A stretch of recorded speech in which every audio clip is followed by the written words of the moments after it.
एक बार फिर से आपका स्वागत है सभी बच्चों का एसकेआईसी ऑनलाइन क्लासेस में। बच्चों, हमने ट्रांजिटिव वर्ब समझा। अब जो दूसरे प्रकार की फाइनाइट वर्ब होती है जिसको कहते हैं इंट्रांजिटिव वर्ब, इंट्रांजिटिव वर्ब के बारे में जान लीजिए। जब आप चूंकि आप ट्रांजिटिव वर्ब को समझ गए हैं तो इंट्रांजिटिव वर्ब को समझने में बहुत दिक्कत नहीं होगी।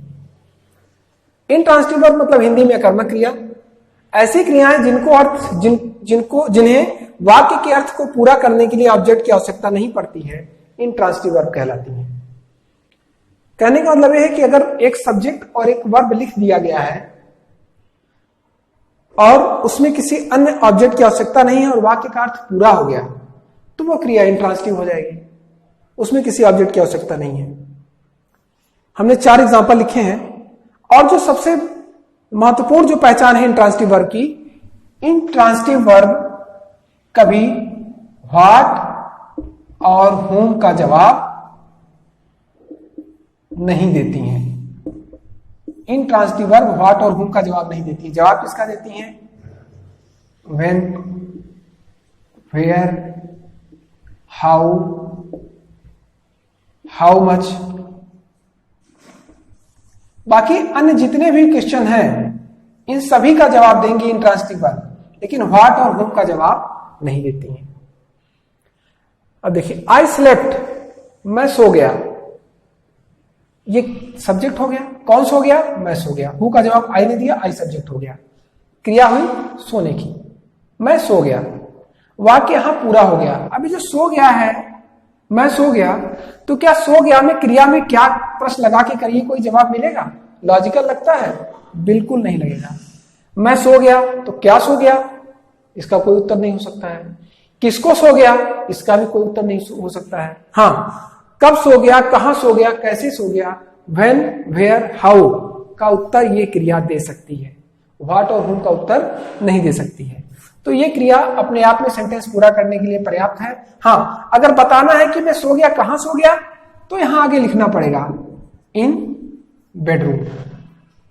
तो अब ये जो वर्ड बढ़े आगे, कहां सो गया, कहां का जवाब हमेशा एडवर्ब देता है, एडवर्ब फ्रेज देगी। जब 2 वर्ड से, हमने बताया था स्टार्टिंग में उसके इंट्रोडक्शन में, जब 2 या 2 से अधिक वर्ड मिला के कोई एडवर्ब का काम करता है तो एडवर्ब फ्रेज कहलाता है। आई स्लेप्ट इन बेडरूम या इन द बेडरूम, कुछ भी कह लीजिए। तो अब क्या हुआ, स्लेप्ट के आगे किसी वर्ड को जोड़ने के लिए हमें किसकी आवश्यकता पड़ी? प्रीपोजिशन की। इन प्रीपोजिशन के बाद कोई नाउन आया, हमेशा प्रीपोजिशन के बाद नाउन आता है, एक चीज को आप समझ लीजिए। और ये जो नाउन आया है ये वर्ब का ऑब्जेक्ट नहीं है, ये ऑब्जेक्ट तो है लेकिन ये किसका ऑब्जेक्ट है?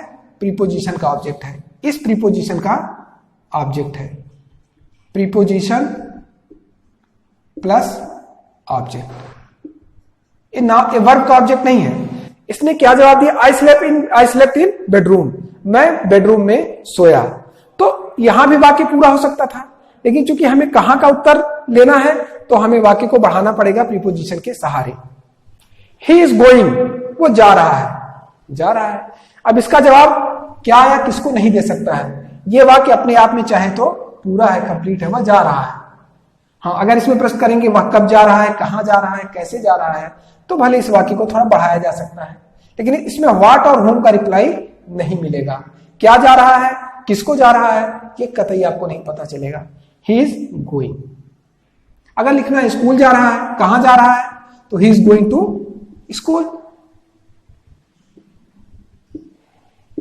तो ये जो टू स्कूल जो हमने शब्द जोड़ा, इसमें एक प्रीपोजिशन प्लस नाउन, प्रीपोजिशन के सहारे जुड़ा, बिना प्रीपोजिशन के तो आया नहीं। तो प्रीपोजिशन प्लस नाउन किसका जवाब दे रहा है? वेयर का। वो जा रहा है, वह स्कूल जा रहा है। कहां जा रहा है? स्कूल जा रहा है। तो कहां का जवाब दे रहा है, तो ये भी एडवर्ब फ्रेज हो गया। एडवर्ब का काम यही है कि क्रिया कैसे हो रही है, कब हो रही है, कहां हो रही है, किन परिस्थितियों में हो रही है, किस प्रकार हो रही है, ये एडवर्ब का काम है बताना। तो वर्ब के बाद जो भी फ्रेज आएगा बिना प्रीपोजिशन के नहीं आएगा। हाँ, अगर एडवर्ब के सिंगल एडवर्ब आएगा, वन वर्ड एडवर्ब आएगा, तो वो आ सकता है। जैसे अगला वाक्य है, दे लाफ्ड, वे हंसे, वे हंसे। तो क्या हंसे तो जवाब होगा नहीं, किसको हंसे तो जवाब होगा नहीं। हाँ, किस पर हंसे का जवाब हो सकता है, किसको हंसे का जवाब नहीं हो सकता है। तो दे लाफ्ड, तो ये वाक्य वहां हमारा पूरा हो गया। हम इसके आगे कोई भी ऑब्जेक्ट, डायरेक्ट या इनडायरेक्ट ऑब्जेक्ट नहीं जोड़ सकते हैं बिना प्रीपोजिशन के। अब देखिए, हमने कहा कि वे जोर से हंसे, हमने लिख दिया दे लाफ्ड लाउडली।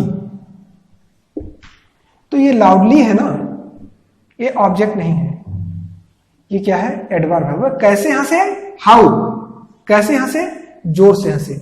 बच्चों आज आप लोग एक चीज और ध्यान में रख लीजिए, हमने शुरू में भी बताया था कि किसी वाक्य का सब्जेक्ट और ऑब्जेक्ट केवल नाउन या प्रोनाउन हो सकते हैं और कोई वर्ड नहीं हो सकता है। ना एडजेक्टिव हो सकता है, ना एडवर्ब हो सकता है, और कोई भी वर्ड ऑब्जेक्ट नहीं हो सकता है। तो अगर कोई वर्ड आपको इंट्रांजिटिव वर्ब से जुड़ा हुआ दिख रहा है तो आप ये जान जाइए कि अगर वो नाउन नहीं है, अगर वो ऑब्जेक्ट नहीं है तो नाउन नहीं है, फिर वो एडवर्ब है या एडजेक्टिव कुछ भी हो सकता है।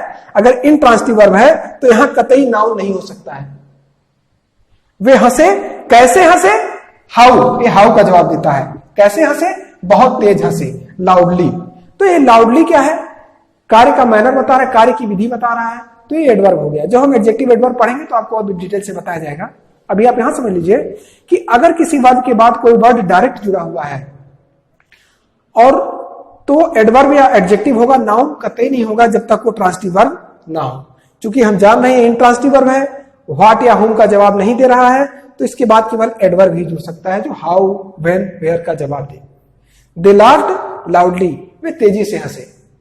और जो ट्रांजिटिव वर्ब होता है बच्चों, आप लोग ध्यान दीजिए, ट्रांजिटिव वर्ब हमेशा जब ऑब्जेक्ट लेता है, चाहे डायरेक्ट ऑब्जेक्ट या इनडायरेक्ट ऑब्जेक्ट, तो वह नाउन होता है, अन्य कोई भी स्टेटस का वर्ड नहीं होता है, अन्य कोई भी पार्ट ऑफ स्पीच नहीं होती है। तो इस चीज का आप लोग विशेष ध्यान रखिएगा कि नाउन और प्रोनाउन सब्जेक्ट और ऑब्जेक्ट का काम करते हैं, फिर चाहे वो वर्ब का ऑब्जेक्ट हो या देखिए प्रीपोजिशन था तो प्रीपोजिशन का ऑब्जेक्ट भी एक नाउन ही बना। बेडरूम स्थान का जगह, स्थान का नाम है तो बेडरूम हो गया। गोइंग के बाद टू स्कूल, प्रीपोजिशन का ऑब्जेक्ट कौन बना, स्कूल, विद्यालय, ये भी नाउन है। तो जो भी चीजें ऑब्जेक्ट बनेंगी, चाहे वर्ब की या ऑब्जेक्ट की या प्रीपोजिशन की, तो वह केवल और केवल नाउन या प्रोनाउन होगी। अगर इंट्रांजिटिव वर्ब के बाद कोई वर्ड डायरेक्ट जुड़ा हुआ है जैसे कि यहां, तो वह नाउन प्रोनाउन नहीं है, वह एडवर्ब या एडजेक्टिव ही होगा। दे लाफ्ड लाउडली, वह तेजी से हंसे। अब अगले उदाहरण पे आइए। द गर्ल डांसेस, लड़की नृत्य करती है। तो ये भी वाक्य हमारा पूरा है, ऐसा तो लग नहीं रहा कि वाक्य अधूरा है। तो ये तो हम कह नहीं सकते कि क्या नृत्य करती है, नृत्य तो कर ही रही है, किसको नृत्य करती है। इन दोनों प्रश्नों का जवाब ये क्रिया संतोषजनक ढंग से नहीं दे पाएगी, लॉजिकल ढंग से नहीं दे पाएगी। हाँ, वह कैसे करती है नृत्य, कहां कर रही है नृत्य, कब कर रही है नृत्य, इन सभी प्रश्नों का जवाब दे सकती है क्रिया। तो जब ये क्रिया व्हाट या हुम का जवाब नहीं देगी तो ये भी इंट्रांजिटिव वर्ब होगी। हाँ, द गर्ल डांसेस ब्यूटीफुली लिख सकते हैं, बहुत सुंदर तरह से। द गर्ल डांसेस ब्यूटीफुली, एक एडवर्ब हम जोड़ सकते हैं।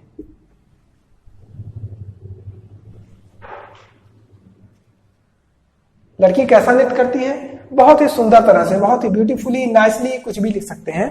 The girl dances beautifully. अब देखिए ये इंट्रांजिटिव वर्ब था और यह वर्ड इस वर्ब से डायरेक्ट जुड़ गया बिना प्रीपोजिशन के। इसका मतलब यह है कि बिना प्रीपोजिशन से अगर इंट्रांजिटिव वर्ब में कोई वर्ड जुड़ा है तो वो नाउन तो नहीं है, ये भी नाउन नहीं है, जैसा कि आप देख रहे हैं एडवर्ब है। Manner of work, manner of the action बता रहा है, एक्शन का मैनर बता रहा है, कार्य किस प्रकार हो रहा है। तो यहां भी यही चीज था, दे लाफ्ड लाउडली, वे तेजी से हंसे। किस प्रकार हंसे, तेजी से हंसे।